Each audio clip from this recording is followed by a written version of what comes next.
What's up, YouTube, and welcome back to another episode of Nerd Ya Later, the podcast where I can talk about anything nerd related, whether it be Transformers, Marvel, DC, anything comic book, anything in that region. So this is just a podcast now that I can use to just discuss my thoughts and feelings on certain topics. Obviously, it's a little different from the earlier podcasts. Unfortunately, John is no longer with me on it. Wish him all the best. No, nothing bad. Let's not say we didn't fall out or anything like that. Definitely not. He's just going through a tough patch. But that doesn't mean that the podcast can't continue. And today's topic is going to be on the new Transformers comic book series. Now, I have the first 5 issues, and I will just give you a quick rundown if you haven't read the comics. There is going to be a lot of spoilery stuff in it, but it's just a general overview and my thoughts and feelings on how the comic books have progressed so far. So I guess we'll just get straight into actually discussing the comic books itself.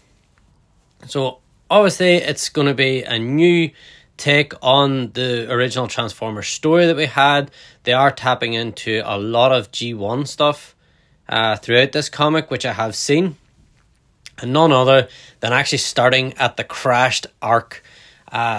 Is the sort of, they've followed that same thing that they did with the G1, where the Ark has crash landed on Earth, and obviously nobody has seen it throughout the years. They've been reawoken by Jetfire this time, not by a volcanic eruption that was in the G1 series. So Jetfire finds Starscream, and obviously it has that connection where Starscream and Jetfire are really good friends. So he sees Starscream as his friend and he revives him.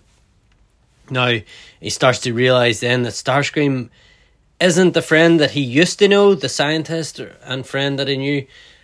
He's actually now a more menacing and destructive person. So Jetfire then tries to sort of call him on it, and Starscream ultimately blasts him and takes him out. So a lot of good stuff so far that, really catching into the G1. Obviously, Jetfire didn't show up in the G1 series till later on, but they had that friendship connection. So they've definitely kept that, which is very, very cool. Then whenever Spike and Carly come across the Ark, Spike makes a joke of, how did nobody see this before? Which is fair enough. Very, very good point to make, I suppose. But going back to the G1 sort of stuff, they have kept most of them in their G1 sort of modes, bar Ratchet. Now that's an interesting part. So far, Jazz, well, Cliff Jumper's not so much, I suppose. He's not so much G1, but Optimus Prime, obviously they kept him on the flat nose truck with the trailer and stuff. It just looks very G1. They stuck to that with that.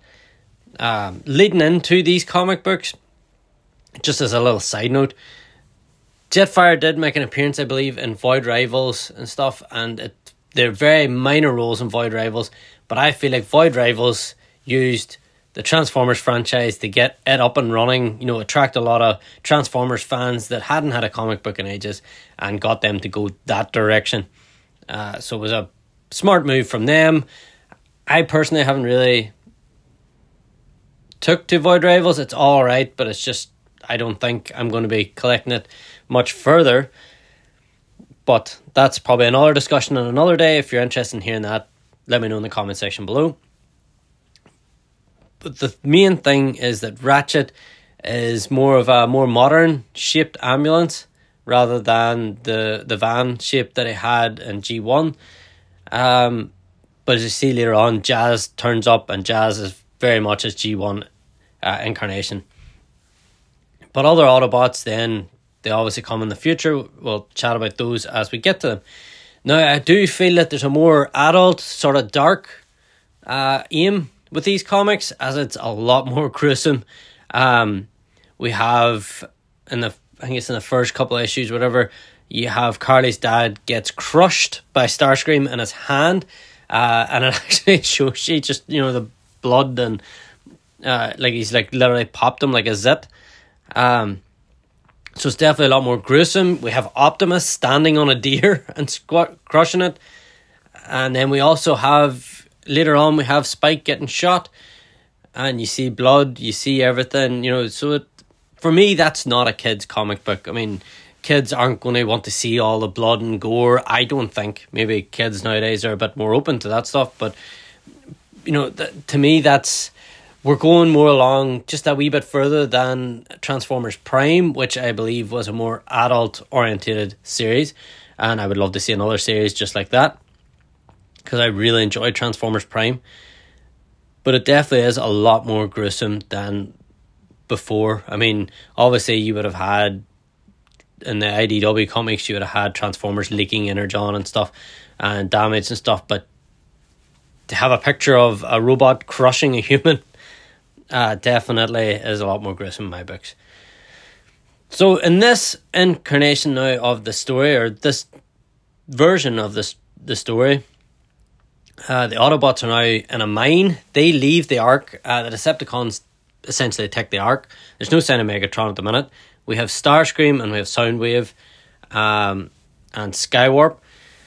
And they've took the Ark, and they're trying to repair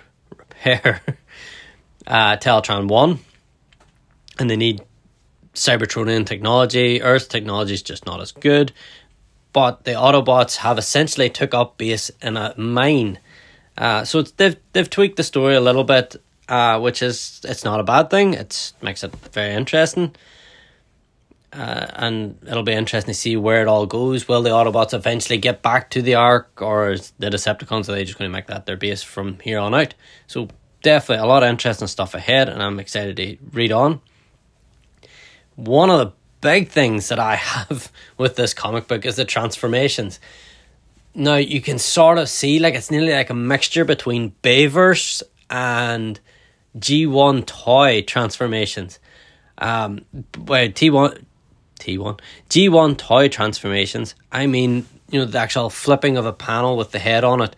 If you think of the old G1 toy of Optimus, where the panel flips back, and the head goes down inside, they've got those sort of things going, which just remind me of G1.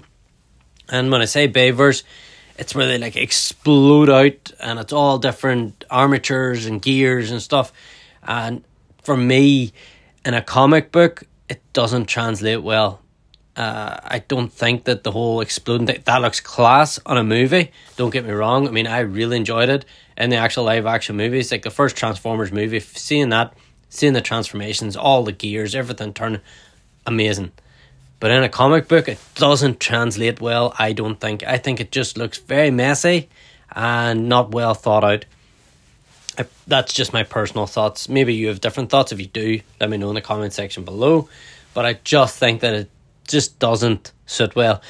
I suppose I'm maybe leaning more towards the actual IDW transformations, the comic books and stuff, and they were more like the way that they transformed in the G1 cartoon as such. So that's probably just me being a bit more biased towards that sort of stuff, because I love IDW and I love G1. So the transformation there just suits it better, I think, in a comic book rather than the Bayverse gears and stuff, because you don't see all the movement, you don't see all the stuff. It just looks like blobs coming out. So that's my thoughts on the transformations. Now, in this one, they've decided to go with Cliffjumper. Now, they've changed up a few of the characters, which I think is really needed. I think it's great to see. But Cliffjumper, they seem to have picked him ahead of Bumblebee for a change. Obviously, Cliffjumper is essentially like a red version of Bumblebee.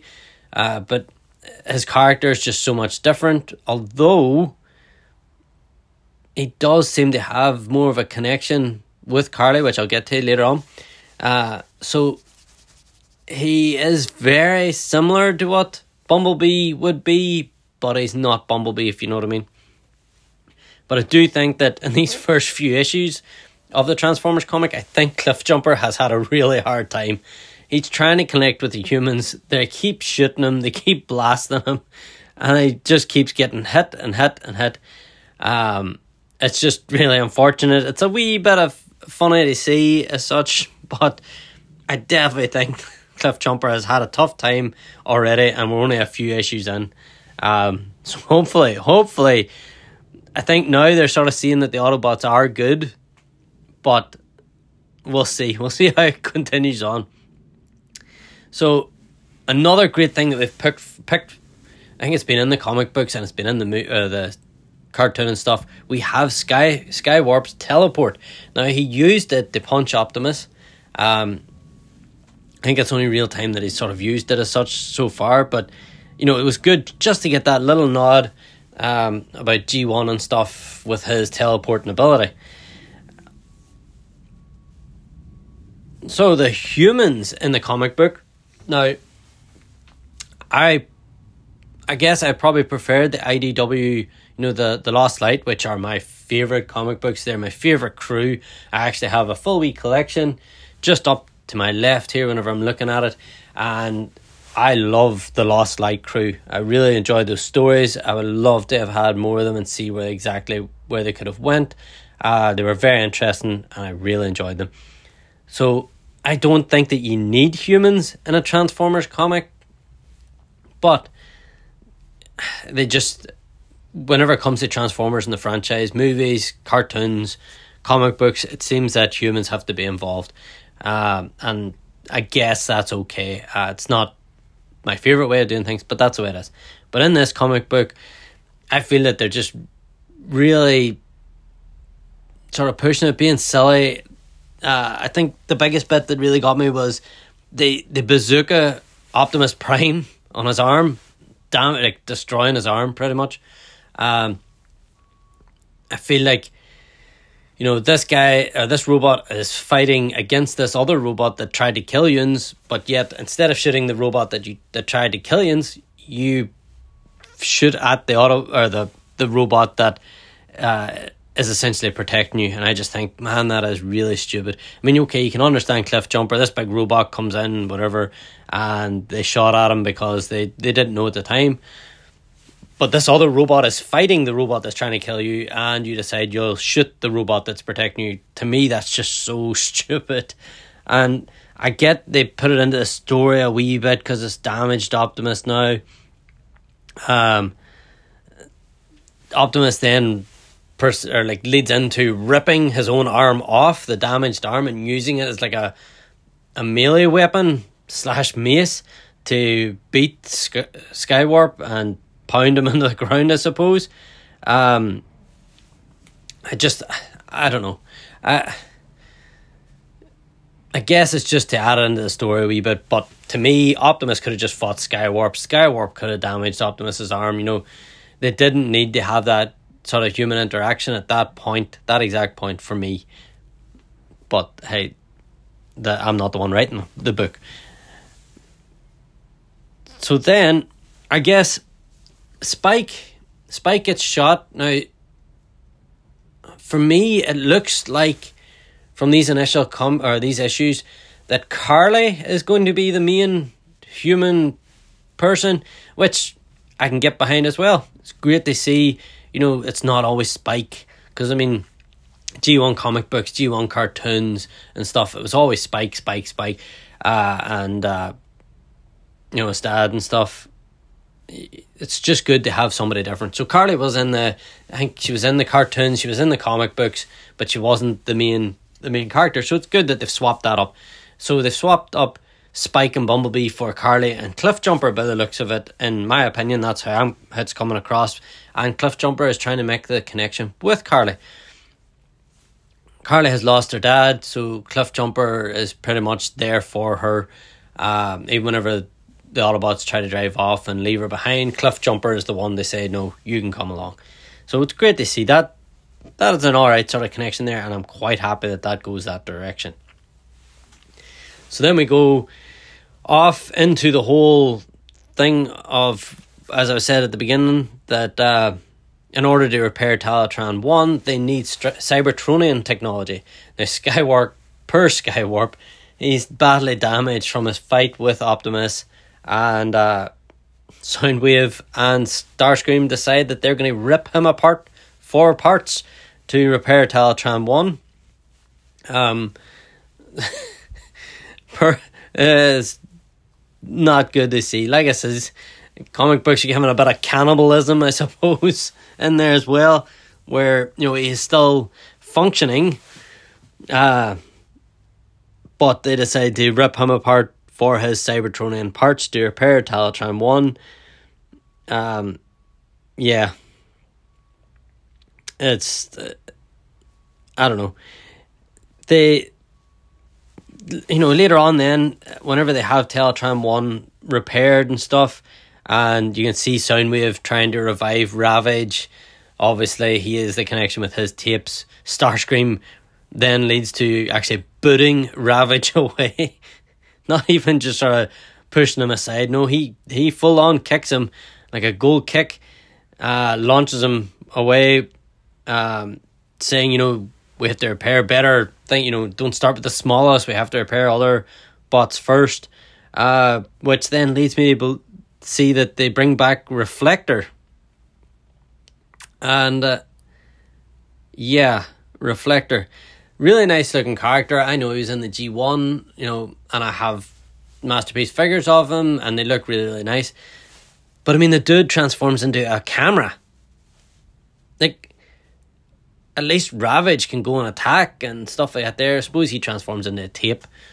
You know, it goes inside Soundwave, so not much different there.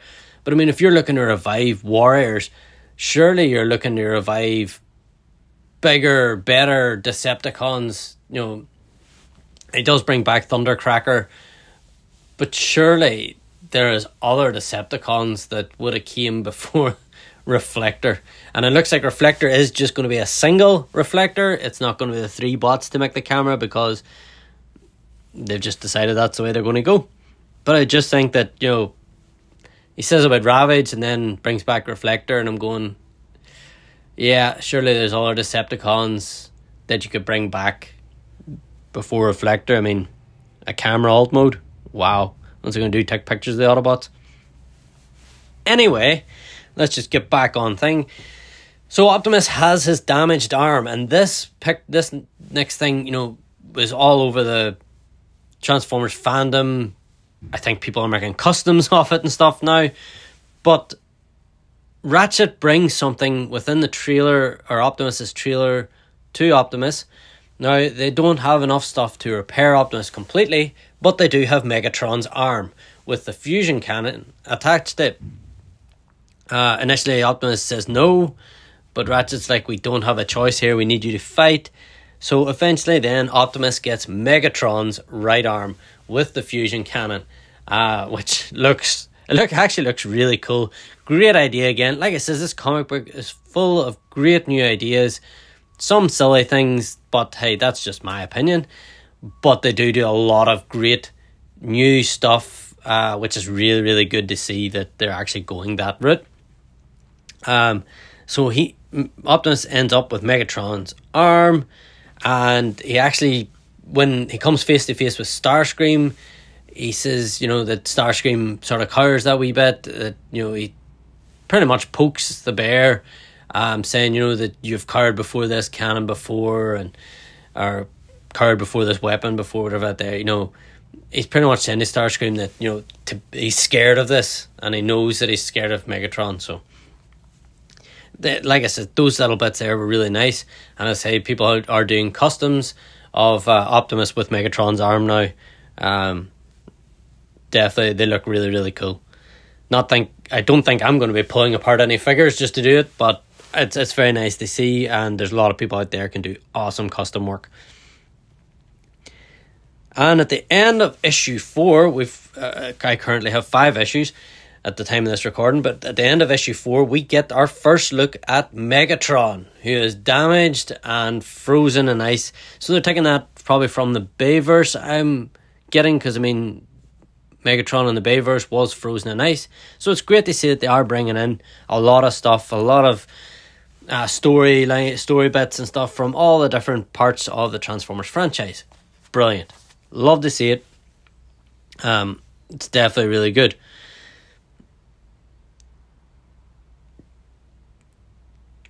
But like I was saying earlier about G1 alt modes, RC finally gets brought back from being damaged and stuff. Great to see RC coming back. And her alt mode, man, that alt mode is unbelievable. Really, really like that alt mode. Personally, I'm sort of glad that they didn't go for the G1 because I don't think it just fits into this comic book style. And the G1 was more of like a futuristic, sort of at the time, a futuristic space sort of car. I don't think that it translates well in today's day and age. It's nice. Don't get me wrong now. I'm a big G1 fan, and I love that is the way her alt mode looks in G1. I really do like it, and it'll always be, that sort of, it'll always stick with me, if you know what I mean, when I think of RC. But it's just good that they gave her a bit more of an updated alt mode. It's a sports car. It looks class, and it's nice that she finally gets just an updated version of her alt mode. Because, they could have stuck slavishly to her G1 alt mode, but I just don't think it would have fitted the comic book aesthetic in this iteration of the Transformers stories. So it looks fantastic, and I think this one, I'm happy enough that it upgrades. Ratchet, it still sticks a wee bit with me because when he's in his robot mode, he still looks very G1.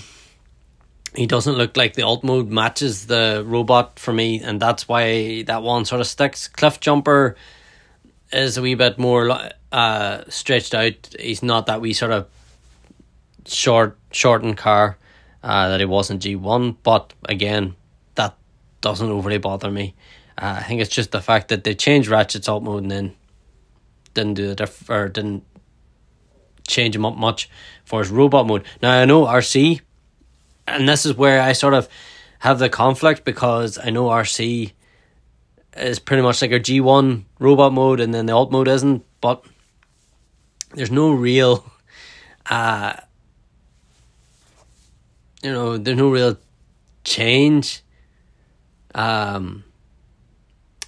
What I'm trying to say is, in a robot mode for G1 and stuff like that, you couldn't really tell exactly what her car mode would look like. You got your Seekers where they have the cockpit and all in the chest and stuff. And with Ratchet, he's got that, the windscreen on the front of his chest. And to me, that suits more to the van alt mode rather than this new updated ambulance form. But again, that's just my personal thoughts on that.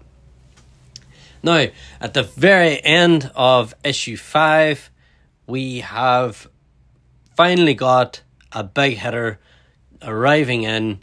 Like I was saying, when they were reviving Decepticons, they went with Reflector. And I'm just like, really? A Decepticon that transforms into a camera? That's who you're bringing back? I just found it very interesting. But at the end of issue 5, we finally get the Constructicons. Now that is more of what the Decepticons should be bringing back. More heavy-duty bots that are actually going to really push the Autobots to the limit. And it is great to see the Constructicons coming back. And in the very, very final page, they actually unite to form Devastator. And I don't know about you guys that have read the comic books, but when I heard, whenever he says that, Constructicons unite to form, and then over the page, Devastator, and in my head I could just hear, the G1 1986 movie, whenever they say to the Constructicons unite to form, and then it goes Devastator, and then, in my head that's what I could hear. So it's just like, yeah, this is really good. Love it, and the artwork in this comic book is generally good. Not overly keen on the transformation stuff, but that's just a personal preference of mine. So I guess overall, I'm really happy with the new comic books. Obviously, I've got my couple of little nitpicks. Other people will probably have nitpicks in other areas. Maybe they'll have the same as me. Others may have slightly different opinions. that's what I love about this fandom. I love being able to discuss stuff. I love being able to hear other people's thoughts. I never write off anyone else's thoughts. I actually find it refreshing to hear someone else's take on stuff. So that's why I would love to hear it from you in the comments section. Let me know how you think the Transformers comic book has been so far. Are you enjoying it? What wee bits would you change about? What do you think of the transformation? Do you think that it translates well? Like I said, the Bayverse, the movie, the live action, that looks amazing. The transformation with all the gears moving, everything, that just looks fantastic. Looks fantastic. But I don't think it translates to the comic book. Do you agree with me? Do you think that it just looks messy? I do like the wee nods for the G1 transformation, I suppose, with the flap and stuff like there with the head. It's different. It's a different take, I suppose. But I'm just sort of stuck in the ways of the G1 cartoon animation, and the IDW comic books transformations just seem to be, I think they're just much cleaner. I think they look cleaner. They look better when it comes to actually drawing out and stuff. I think the Bayverse transformations just don't translate well in a comic book because you don't get to see all the gears moving. You don't get to see all that detail and stuff. It just looks messy, in my opinion. And that's just my opinion. So that's it for today's podcast, or this month's podcast. It is going to still be a monthly podcast. I will be doing it. I will be doing topics. If you want to leave in the comments too, if you want certain topics you want me to talk about, you want to hear my opinion on stuff, 100% drop me in the comment section below. But that is it for this podcast. So until next time, guys, stay awesome.